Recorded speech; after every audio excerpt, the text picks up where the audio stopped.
Nama Ongki Alexander pernah melambung di industri hiburan tanah air pada era 80-an.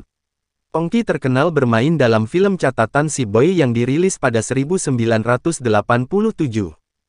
Namun, siapa sangka, Ongki ternyata hanya menerima honor sebesar 1 juta rupiah. Padahal, catatan Si Boy kala itu meledak di industri dan tenar di kalangan pecinta film. Ongki awalnya tidak memusingkan perihal honor karena memang tidak mengetahui secara pasti jumlah bayaran seorang aktor terkenal. Apalagi, Ongki masih jadi artis pendatang baru di industri film Indonesia kala itu. Namun, setelah tahu film catatan Si Boy meledak hingga membawa pengaruh besar terhadap banyak anak muda, Ongki akhirnya meminta kenaikan honor sampai 35 kali lipat saat pulang ke Indonesia dari Boston, Amerika Serikat.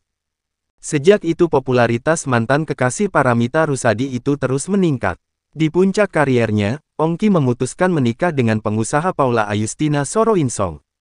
Sang aktor pun mengurangi jadwal sinetron dan terjun ke dunia bisnis.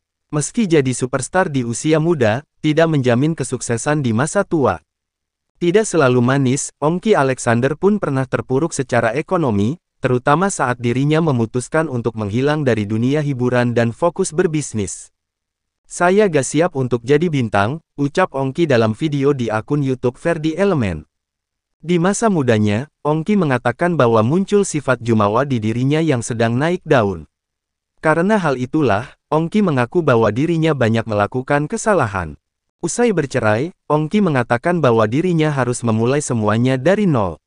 Dalam video tersebut, Ongki sama sekali tidak membahas apa penyebab utama dirinya mengalami keterpurukan dalam urusan keuangan, namun situasi tersebut sangat pelik.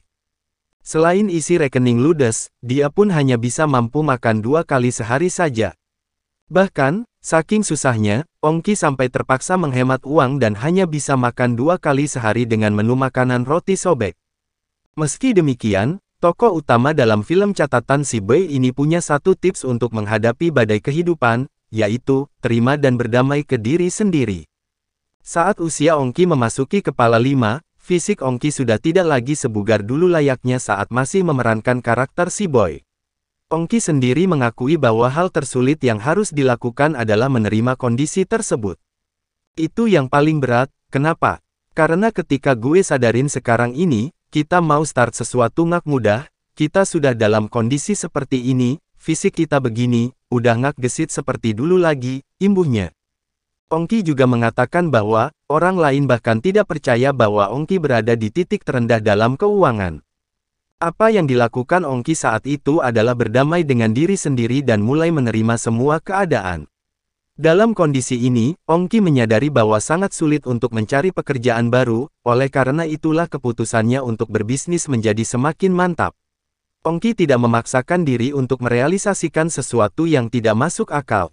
Dengan menerima kondisi, maka hati pun jadi lebih tenang dan kamu bisa semakin fokus untuk menggapai segala tujuan yang cukup relevan bagi hidup kamu.